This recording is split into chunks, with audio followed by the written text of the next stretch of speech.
నుంచే నిన్న చెప్పిండు 6 గ్యారెంటీలు రాష్ట్రంలో అమలవుతున్నాయి అని. ఏ ఊర్లో 6 గ్యారెంటీలు అమలైతే ఆడ మీరు ఓట్లాడుకోండి, అమలు కాకపోతే మీకు ఓటేయరు, మేము ఓట్లాడుతాం. దీనికి మీరు సిద్ధమా? రాహుల్ గాంధీ గారిని ఒక అడుగు ముందుకేసి మహిళల ఖాతాల్లో 2,500 రూపాయలు జమ చేస్తా ఉన్నాము, సంవత్సరానికి 30,000 రూపాయలు మహిళల అకౌంట్లలో వేస్తాము అన్నారు. నేను కాంగ్రెస్ పార్టీకి సవాల్ విసురుతున్నా, ఏ ఊర్లలో అయితే 18 ఏళ్ళు నిండిన అక్కా చెల్లెలకు 2,500 రూపాయలు ఇచ్చారో అక్కడ మీరు ఓట్లు అడగండి, 2,500 ఇవ్వని చోట మహిళల ఓట్లన్నీ మాకేయండి అని చెప్పి మేము కోరుతా ఉన్నాం. నిజంగా డబ్బులు ఇచ్చుంటే ఆ ఓటు మహిళలందరూ కాంగ్రెస్కి వేయండి, 2,500 రాని మహిళలందరూ బీఆర్ఎస్ పార్టీకి పోతారు. రేవంత్ రెడ్డి తప్పు చేస్తేనేమో రాహుల్ గాంధీ చెక్ పెట్టాలి. అసలు రేవంత్ రెడ్డి తప్పు చేస్తే పార్టీ పెద్దగా రాహుల్ గాంధీ దాన్ని సరిచేయాలి, దాన్ని చెక్ పెట్టాలి. కానీ రాహుల్ గాంధీ తప్పు చేస్తే ఏం చేయాలి? రాహుల్ గాంధీ ఈయన 2,500 రూపాయలు ఇస్తున్నామని చెప్తే రాహుల్ గాంధీ గారే అమలు కాని 6 గ్యారెంటీలు అమలు చేస్తున్నామని చెప్తే దీన్ని ఎవరు సరిచేయాలి? సరిచేయాల్సిన బాధ్యత రాష్ట్ర ప్రజల మీద ఉంది, మన తెలంగాణ ఓటర్ల మీద ఉంది. మీరే తెలంగాణ ప్రజలే మీ ఓటుతో కాంగ్రెస్ పార్టీకి చెక్ పెట్టాలని చెప్పి పిలుపునిస్తా ఉన్నారు. ఎందుకంటే వాళ్ళు అప్పుడేమో బాండ్ పేపర్ల మీద రాసిచ్చారు, ఇవాళ బాండ్ పేపర్ బౌన్స్ అయిపోయింది. 100 రోజుల్లో బాండ్ పేపర్ అమలు చేస్తామన్నారు, బాండ్ పేపర్ బౌన్స్ అయిపోయింది. క్షమాపణ చెప్పాల్సింది పోయి, తప్పైందని చెంపలేసుకోవాల్సింది పోయి, ఇప్పుడు పైగా మేము 6 గ్యారెంటీలు అమలు చేశామని ఒక అబద్ధం, మహిళల అకౌంట్లో 2,500 రూపాయలు ఇస్తున్నామని ఇంకొక అబద్ధం చెప్తున్నారు. సో నిజంగానే 6 గ్యారెంటీలు అమలైతేనే కాంగ్రెస్ పార్టీ ఆ గ్రామాల్లో వచ్చి ఓట్లు అడిగారు. 6 గ్యారెంటీలు అమలు కాని చోట కాంగ్రెస్ పార్టీ ఓట్లు అడిగే హక్కే లేదు. నేను ఈ సవాల్ సిద్ధం. 6 గ్యారెంటీలు అమలైతే మీరే అడగండి, ఆ ఊళ్ళలో మేము రాము. 6 గ్యారెంటీలు అమలు కాకపోతే మీరు ఆ ఊళ్ళలో ఓట్లు అడగడానికి రావచ్చు. దీనికి సిద్ధమా కాంగ్రెస్ పార్టీ అడిగారు. ఇది ఎవరు చెప్పిండ్రు? మీ అగ్ర నాయకుడు రాహుల్ గాంధీ చెప్పింది కదా అమలు చేస్తున్నామని. మీ నాయకుడే చెప్పింది కదా 2,500 మహిళల అకౌంట్లలో వేస్తున్నామని. అవి వచ్చింటే మీరే తీసుకోండి, రాకపోతే ఆ ఓట్లను మేము ఇచ్చుకుంటాం.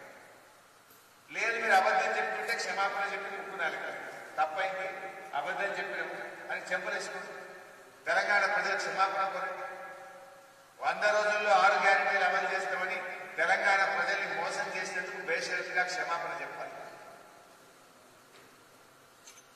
అందుకే రేవంత్ రెడ్డి హామీలు అమలు చేయకపోవడం వల్ల తిట్ల పురాణం అనుకున్నాడు. ఇలా రేవంత్ రెడ్డి గారి తిట్ల ప్రజలు తమ ఓటుతో సమాధానం చెప్పాలి. ఆయన మాట్లాడే బూతు మాటలకు, ఆయన వ్యవహార శైలికి తెలంగాణ ప్రజలు తమ ఓటుతో సమాధానం చెప్పాలని నేను కోరుతా ఉన్నాను.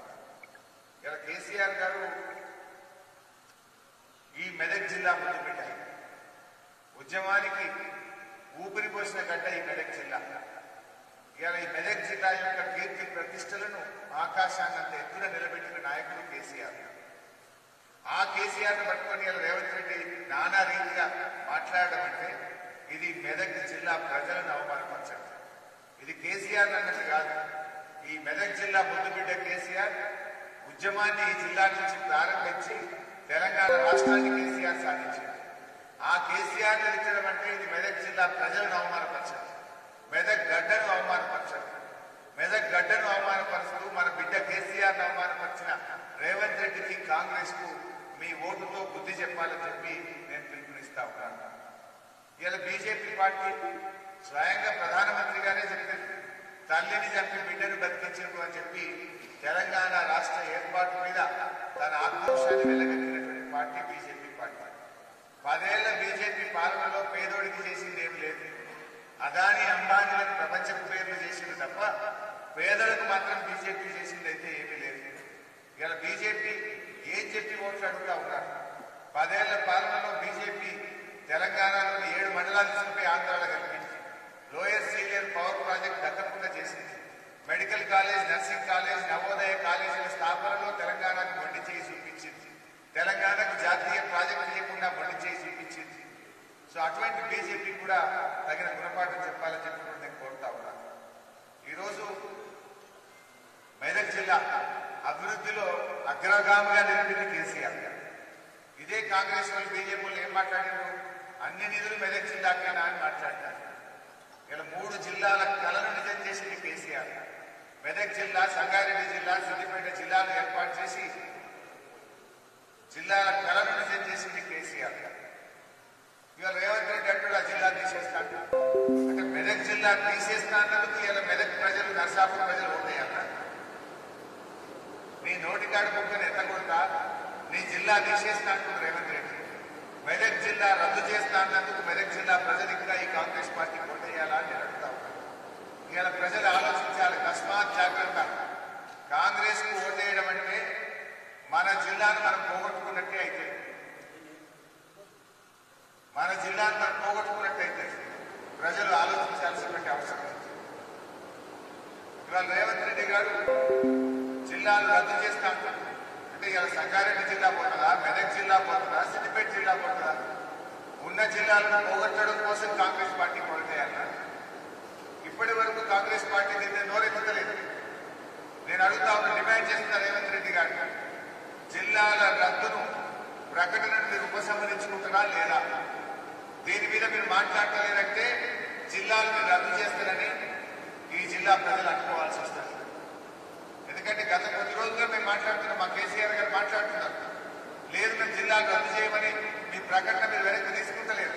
అంటే జిల్లా రద్దు చేయడానికి ఇలా కుట్ర పట్టిన మీరు జిల్లాలు రద్దు చేస్తారన్నటువంటి కాంగ్రెస్ కు మెదక్ జిల్లా ప్రజలు, నర్సాపూర్ ప్రజలు గుణపాఠం చెప్పాలని చెప్పి కూడా నేను పిలుపునిస్తా ఉన్నాను. ఇవాళ మెదక్ పార్లమెంట్ నియోజకవర్గ ప్రజలకు కూడా నా విజ్ఞప్తి, ఇక్కడ ఉన్నటువంటి బీజేపీ అభ్యర్థి జిమ్మిక్కులు, ఫేక్ వీడియోలు, గోబల్స్ ప్రచారంతో గెలిచిన చరిత్ర ఆయన ఉన్నది. మెదక్ పార్లమెంట్ నియోజకవర్గ ప్రజలారా, ఎన్నికలు రేపో మాపో అనగా ఈ బీజేపీ అభ్యర్థి కొన్ని ఫేక్ వీడియోలు ప్రచారం చేయబోతున్నాడు, కొన్ని గోబల్స్ ప్రచారం చేయబోతున్నాడు. దయచేసి వాటిని విశ్వసించద్దు అని నేను మనం చేస్తా ఉన్నాను. గతంలో దుబ్బాక ఉప ఎన్నికలు జరిగేటప్పుడు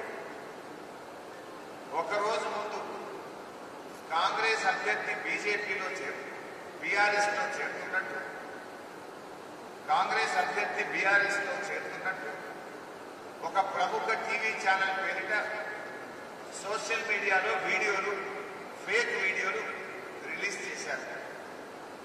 దుబ్బాకలో పోటీ చేస్తున్న కాంగ్రెస్ అభ్యర్థి ఆయన కేసీఆర్ కలిసినట్టు, ఆయన పోటీ నుంచి ఉపసంహరించుకున్నట్టు, ఆయన తప్పైందని క్షమాపణ కోరి బీఆర్ఎస్ పార్టీలో చేరినట్టు ఒక ప్రముఖ టీవీ ఛానల్ పేరు మీద ఒక సోషల్ మీడియాలో వీడియో రిలీజ్ చేశారు. అంటే కరెక్ట్గా రేపు ఎన్నికలంటే ఇలా వీడియోలు ఇచ్చుడు ఆయనకు అలవాటు, ఫేక్ వీడియోలు ఇచ్చుడు.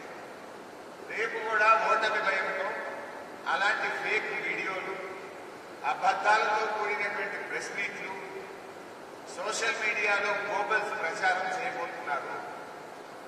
దయచేసి 1-2 రోజుల ముందు సోషల్ మీడియాలో వచ్చే ఫేక్ వార్తలను మెదక్ పార్లమెంట్ నియోజకవర్గ ప్రజలు నమ్మద్దని నేను ముందుగానే చెప్తా ఉన్నాను. ఎందుకంటే బీజేపీ అభ్యర్థి చరిత్ర అట్లా ఉంటుంది. గతంలో ఇలాంటి సోషల్ మీడియాలో తప్పుడు వార్తల్ని రిలీజ్ చేసి ఎన్నికల్లో లబ్ధి పొందారు. ఇప్పుడు కూడా అట్లాంటి కుట్రలు చేయబోతున్నారని మాకు స్పష్టమైన సమాచారం ఉంది. అలాంటి వీడియోలను ఆల్రెడీ తయారు చేస్తూ ఉన్నారు. కొన్ని అభూత కల్పనలకు రూపకల్పన చేస్తూ ఉన్నారు. ఈ గోబల్స్, ఈ అబద్ధాలను ప్రచారం చేయొద్దని చెప్పి, ఈ ప్రచారాన్ని నమ్మొద్దని చెప్పి మెదక్ పార్లమెంట్ నియోజకవర్గ ప్రజల్ని నేను కోరుతా ఉన్నాను. మా అభ్యర్థి వెంకట్రామరెడ్డి గారి మీద కూడా కొన్ని తప్పుడు వీడియోలను ప్రచారం చేస్తూ ఉన్నారు. ఆ వీడియోల మీద ఇప్పటికే ఎలక్షన్ కమిషన్ ఫిర్యాదు చేశాం, పోలీసులకు కూడా ఫిర్యాదు చేశాం. దాని మీద కూడా తగిన చర్య తీసుకోవాలని చెప్పి ఎలక్షన్ కమిషన్, పోలీసులను కూడా మేము ఈ సందర్భంగా కోరుతున్నాం.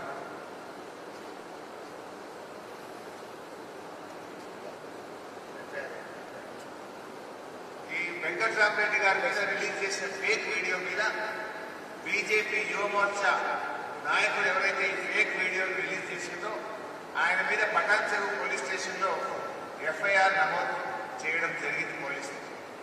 అంటే ఆ ఫేక్ వీడియోను గుర్తించి ఫేక్ వీడియో ఎవరు రిలీజ్ చేశారో ఆ బీజేపీ నాయకులను గుర్తించి వారి మీద ఎఫ్ఐఆర్ కూడా నమోదు చేయడం జరిగింది.